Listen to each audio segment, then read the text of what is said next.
O Evangelho de Jesus Cristo, segundo escreveu Mateus, capítulo 16 e versículo 24. Agradecendo a Deus pela oportunidade de estar aqui com vocês, ao pastor Isaac, nosso amigo já de uma longa data, né? Trocamos cooperação sempre com ele. Deus abençoe, pastor Isaac, esta linda igreja, os irmãos aqui presentes, os irmãos que vieram comigo, os irmãos de Irati, está revendo vocês aqui, né? Que bom. Jonas, Gabriel, estiveram lá conosco. Deus abençoe vocês. Os demais irmãos, obreiros, Deus abençoe a todos. Meus irmãos, eu quero ler com vocês no versículo 24 do Evangelho de Jesus Cristo, segundo escreveu o evangelista Mateus. Então disse Jesus aos discípulos: se alguém quiser vir após mim, renuncie-se a si mesmo, tome sobre si a cruz e siga-me. Amém? Podem sentar-se. Eu estava em casa pedindo a Deus que nos desse uma palavra para meditar com os irmãos, e me veio ao coração esse texto, que é muito conhecido de todos nós. Esse texto a gente escuta muitas pregações sobre ele, mas me veio ao coração novamente esse texto para ler com os irmãos, para falar aquilo que Deus colocou no nosso coração, e creio que Deus falará com cada um de nós através da sua palavra. Meus irmãos, o texto ele é claro em si, né?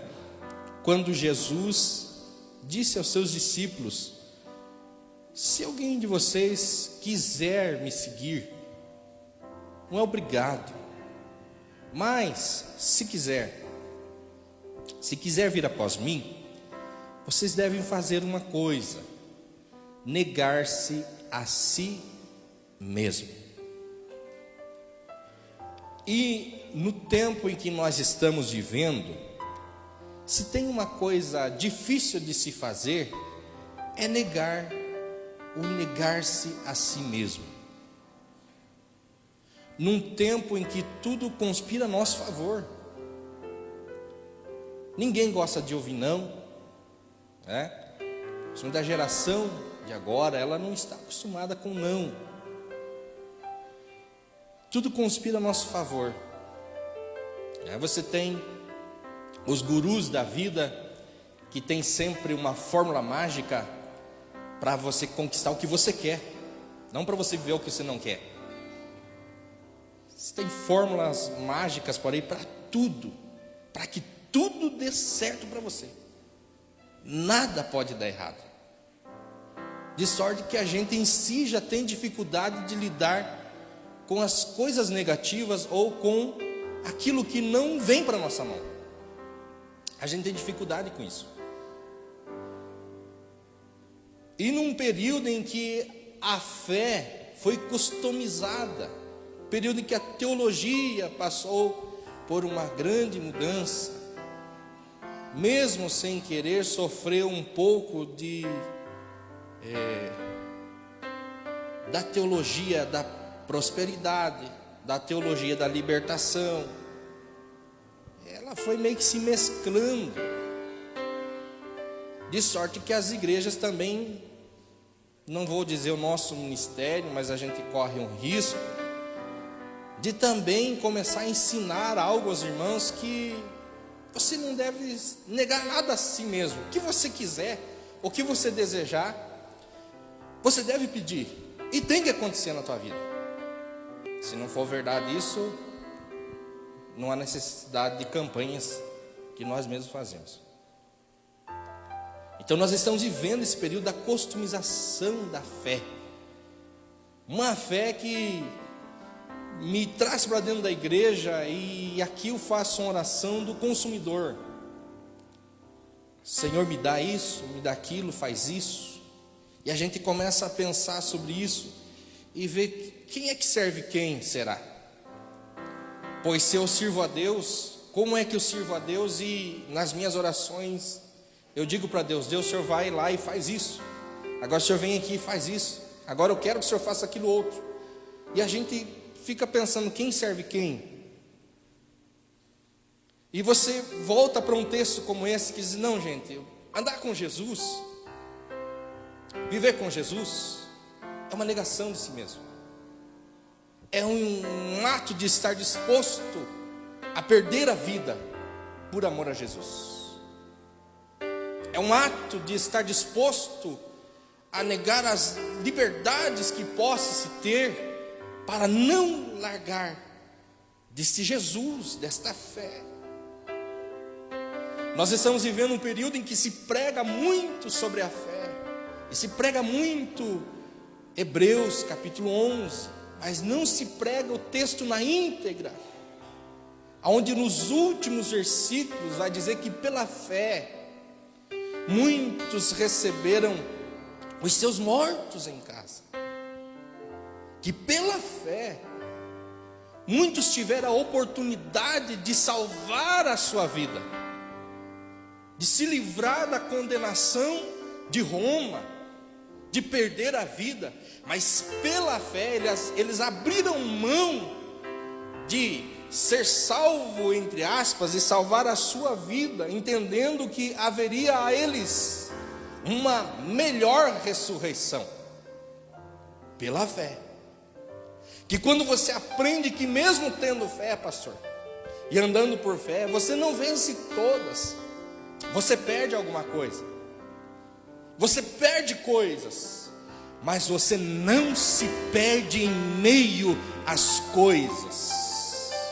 Uma igreja que às vezes pode até perder alguma coisa, mas pela fé não se perde em meio às coisas. Então eu disse que está difícil viver esse texto, porque num período onde tudo conspira a meu favor, num período em que tudo pode ser acessível a mim, eu dizer: não, mas eu prefiro não, eu prefiro não ter, eu prefiro não fazer, eu prefiro não aceitar, porque eu resolvi seguir a Jesus. Agora você observa que esse texto que nós lemos, ele está no contexto aonde Jesus começou uma conversa com os seus discípulos. E a conversa que Jesus começou com os seus discípulos foi essa. Ele disse aos seus discípulos: o que os homens por aí dizem a meu respeito? Aí eles começaram a responder: olha, eles dizem que tu é Jeremias, que é João Batista, né? Que é Elias, que é um outro profeta. Jesus está querendo saber o que é que as pessoas lá fora diziam a seu respeito. E os discípulos disseram, eles dizem assim. Aí Jesus apertou um pouquinho os sapatos, assim: tudo bem, mas agora eu quero saber quem eu sou para vocês. Eu já sei quem eu sou para essa gente que anda, que até vem para a reunião, mas nunca vieram aqui por conta de que não me conheceram. Vieram aqui por causa do pão e do peixe, por causa do milagre. E ainda não conseguiram entender nem conhecer quem sou eu. Mas tudo bem, eles estão lá. A eles, porque eles não quiseram me conhecer, disse o evangelista no capítulo 13, que por conta dessa geração negar a Cristo, não querer a Cristo, Jesus disse assim: eu vou falar com eles por parábolas, que eu quero que quando eles ouvirem, eles não entendam. Mas disse assim: mas vocês, chamou eles para perto e trouxe os discípulos, e assim: a vocês eu vou dar a conhecer os mistérios de Deus. Então Jesus está dizendo: tudo bem, essa gente, eles me rejeitaram, e eu também comecei a falar por parábolas com eles. Se eles não entenderem, está tudo certo. O profeta Isaías já havia profetizado a este respeito. Mas agora vem cá, vocês, eu quero falar com vocês, porque a vocês eu comecei a revelar mistérios de Deus. vocês, o que diz ser o Filho do Homem? O que vocês que andam comigo podem dizer a meu respeito? Aí todo mundo ficou calado. Mas Pedro resolveu falar. E Pedro disse com clareza: mas o Cristo. Isso é lindo. Quando a gente lê no texto sempre que fala de Cristo, mas tranquilo. Mas o Cristo na Escritura aqui, na boca de um homem daquele, ele está entendendo que o Cristo é o Cristo prometido, o Messias, o enviado, aquele que viria para resgatar o povo. Então a palavra Cristo aqui tem um peso muito forte. Aí Jesus dissesse bem, Pedro, não foi carne nem sangue que te revelou, mas quem te revelou foi o Pai. Aleluia. Ó, lá fora dizem que tu és um profeta. Tu operas como um profeta. Os profetas operavam milagres também. Você pode ver isso na Bíblia. Mas vocês têm que ter um outro nível de conhecimento a meu respeito. E Pedro disse porque Cristo disse que Deus o revelou. Aí quando isso aconteceu, a Bíblia diz que Jesus chamou eles para mais perto. Perceba que ele começa falando lá fora, tentando saber qual era o entendimento de Cristo com os lá de fora. Aí ele trouxe para mais perto. E aí vocês, quando o nível de conhecimento aumentou, ele chamou ainda para mais perto. Que o Cristo que nós vivemos e hoje estamos aqui para relembrar a sua morte e anunciar até que ele venha, é um Cristo de relacionamento de perto. Não tem como conhecer a Cristo vindo só para reunião, como vem aquela gente. Você quer conhecer a Cristo, comece a andar com Cristo, seguir a Cristo. Só pode conhecer a Cristo quem segue a Cristo. Ele é um Deus de perto. Ele é um Deus que quer caminhar com a gente. Ele é um Deus que quer chamar a gente para o particular e contar coisas. Aí ele chamou para perto e disse assim: olha, vocês já entenderam, de fato, Cristo, sou Cristo, mas não digo a ninguém por enquanto. E chamou eles para perto e começou a lhe dar detalhes da missão do Cristo. Começou a dizer o que o Cristo vem para fazer. Já que vocês sabem, agora vocês sabem quem sou eu, que de fato sou o Cristo, eu vou contar para vocês a missão do Cristo. E a missão do Cristo, que o próprio Cristo fala, está no versículo 21. Ele diz assim: é necessário que o Filho do Homem padeça na mão dos anciões, e vai dando uma relação de coisas e de acontecimentos que aconteceriam com o próprio Cristo. Sabe o que aconteceu? Depois que Cristo trouxe eles para perto e começou a dar detalhes da missão do Cristo, Pedro diz assim: vem cá, deixa essa gente um pouquinho que eu tenho um negócio para falar contigo. Aí Jesus sai com Pedro, e Pedro começou a falar com ele, dizendo: Senhor, tem compaixão de ti mesmo. Está ali, ó, no verso 22, tem compaixão de ti, de modo nenhum te acontecerá isso. Oh Senhor, peraí, o Senhor vai mesmo para esse negócio de morrer na cruz? Tenha piedade tenha dó da tua pele. Aí Jesus assim: afasta-te para trás de mim, Satanás, que me serve de escândalo, porque não compreende as coisas de Deus, mas só as que são dos homens. Agora perceba isso, veja bem. Nós lemos um texto que Jesus começou a dizer aos discípulos: quem quer vir após mim, negue-se a si mesmo. Por que Jesus está trabalhando esse conceito? Exatamente porque Satanás sabe das coisas dos homens e não das coisas de Deus. E Satanás vai dizer assim: não faz isso. Para que isso? Para a cruz? Negar o direito de viver?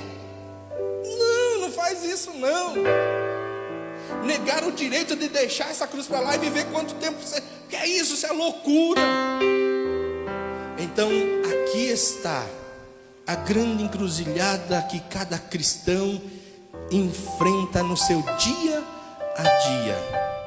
Porque de um lado o Espírito de Deus vai dizer assim: já tomou a cruz de hoje?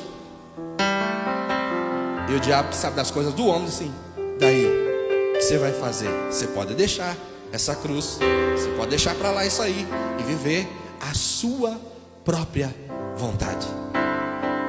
Você pode viver o seu plano, o seu projeto de vida. Para que se entregar a essa cruz de cada dia? Para que colocar no ombro essa cruz de cada dia? Para que rumar a morte? Porque, irmão, a figura da cruz aqui, a gente já ouviu muitas mensagens, né? E eu lembro que a gente ouvia mensagem que era assim, era a luta do crente, a cruz que ele carregava e tal. Mas não é.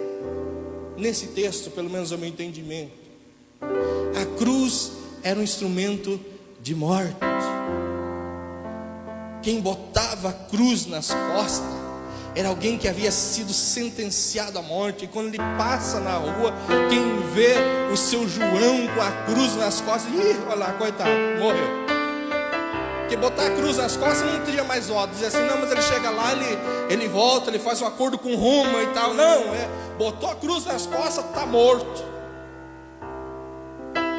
E exatamente isso que o texto quer trazer para mim e para você. Quem quer andar com Jesus tem que ser visto na rua com alguém que já morreu para esse mundo.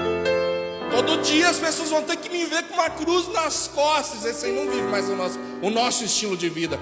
Se a tua vida aí fora ainda condiz com a vida das pessoas que não servem a Deus, você ainda não tomou a sua cruz, e você ainda não conhece a Jesus. Se te perguntar quem é Jesus, você vai dizer: ele é bom, ele cura, e ele cura, ele faz isso, ele faz.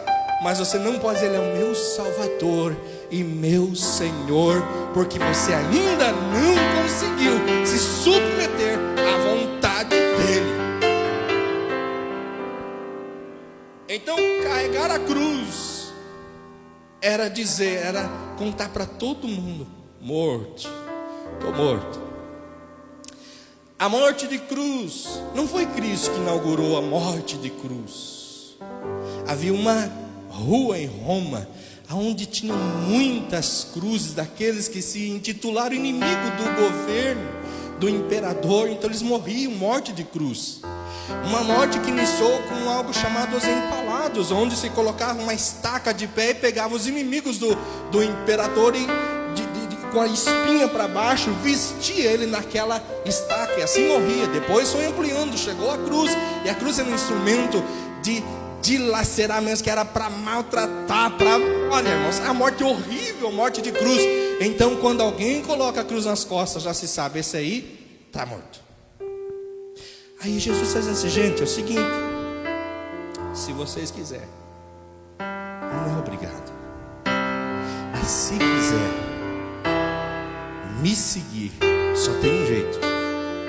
Assim como todos me verão um dia com a cruz nas costas, vocês vão ter que ser vistos com uma cruz nas costas também. A Bíblia diz que quem anda com Jesus, ou diz ser dele, tem que andar como ele andou, a forma que ele andou. Há um estilo de vida da cruz, que é as mensagens que nós menos pregamos, menos ouvimos, porque a mensagem da cruz, ela confronta o homem, ela te arranca tudo, ela te arranca o domínio, você faz, aconteça, e é comigo, não acaba, o camarada está dominado.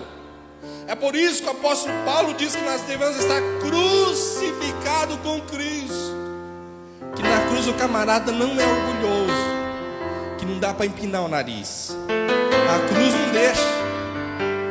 Na cruz o camarada não faz mais o que quer, porque a mão está pregada.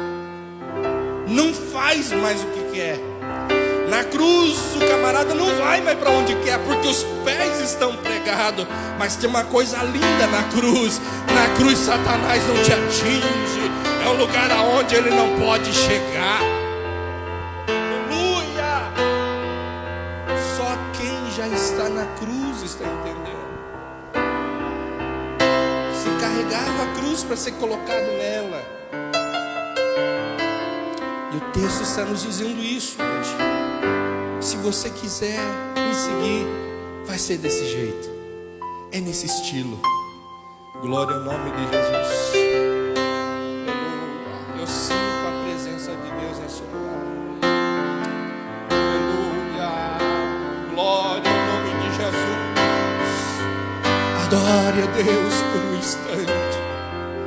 Glória ao nome de Jesus. Agora observe que passa pelo ato da decisão. Se você quiser, ela passa pelos nossos sentimentos, pelos nossos pensamentos, pela nossa vontade. Sim, passa. Ela tanto passa que Paulo vai falar aos Filipenses no capítulo 1 e no versículo 5, ele diz assim: olha, gente, tenha o mesmo sentimento que houve em Cristo Jesus,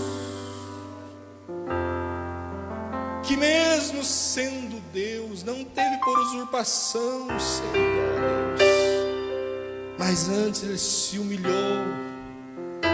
Agora eu acho interessante esse texto. E aqui nós vamos mexer um pouquinho mais na nossa ferida da religiosidade. Que às vezes a gente é um bom religioso, mas não é um bom cristão. Texto, quando o apóstolo Paulo fala assim no versículo 5, que acha o mesmo sentimento, se não me falha a memória, a NVI depois se confere na sua casa, capítulo 2, versículo 5, os Filipenses. Se não falha a memória, a NVI colocou que haja a mesma atitude para corrigir isso aqui, porque às vezes eu posso sentir, mas não fazer. De vir aqui, mas não vi. Tem tanta gente assim, irmãos. Mas a atitude também tem gente que faz sem sentir.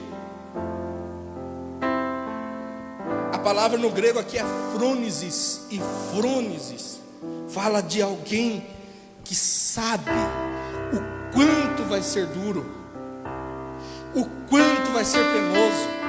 Você deixar o seu eu de lado, o seu ego, que lá no mundo você fazia, acontecia, você gritava e acabou.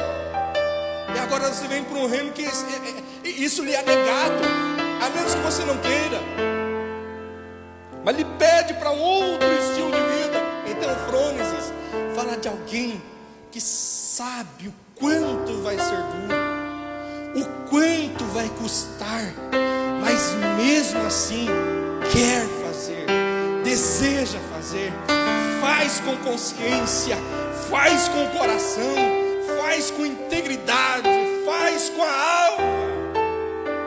Frônesis é isso. Porque se eu digo assim, irmãos, é o mesmo sentimento, tem muita gente com bom sentimento na igreja. Ele sente muitas coisas boas, mas não faz. Ele sente que ele precisa negar-se a si mesmo, sempre precisa deixar o mundo. Ele sente que precisa deixar algumas práticas, mas fica só no campo do sentimento. Ele sente que ele precisa ajudar na igreja, ele sente uma porção de coisa, mas não faz. Ele sente que ele precisa orar mais, mas não ora. Ele sente que ele precisa estar aqui e entender o que ele está fazendo. Ele não veio comer um pedacinho de pão e tomar um pouquinho de suco de uva. Ele não veio para isso. Ele veio para celebrar, irmão. Isso aqui é festa, viu? Isso aqui é festa. Isso aqui é celebrar a vida, celebrar a comunhão, celebrar comunhão com Cristo, celebrar comunhão com o corpo, entendendo que por si mesmo ele não é digno, mas por Cristo ele pode estar aqui, ele pode se alimentar, ele pode participar, sentindo que para isso ele tem que estar, mas não faz. Aí tem outros que fazem muitas coisas, que tem a atitude do texto, mas ele não faz com o coração. Pior coisa é você ter no ministério, ou enfim, irmão, qualquer departamento da igreja, pessoas que estão fazendo, elas estão ativas, pastor, mas ela não faz com o coração, não tem um sentimento que lhe move.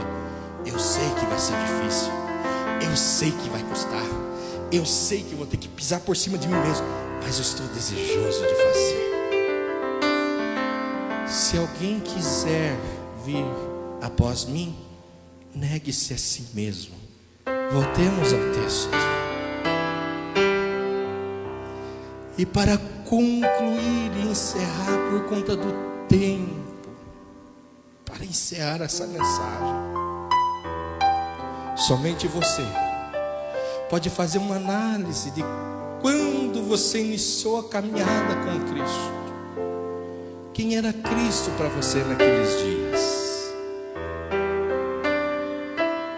O tempo foi passando, foi avançando. Quem é Cristo para você hoje? Depois que você tiver inteirado de quem é Cristo para você hoje, então assuma a postura de um crucificado. Dê testemunho desse Cristo. Não precisa pregar muito. Tem gente que só faz a obra com o microfone na mão. Não precisa disso. O mundo só precisa te ver com alguém que carrega uma cruz nas costas. É uma cruz no pescoço, é uma cruz nas costas. Se for preciso, irmão, pregue. Mas caso contrário, só dê testemunho. O mundo precisa conhecer uma igreja que adotou o estilo de vida da cruz. Eu convido a todos a ficarem em pé.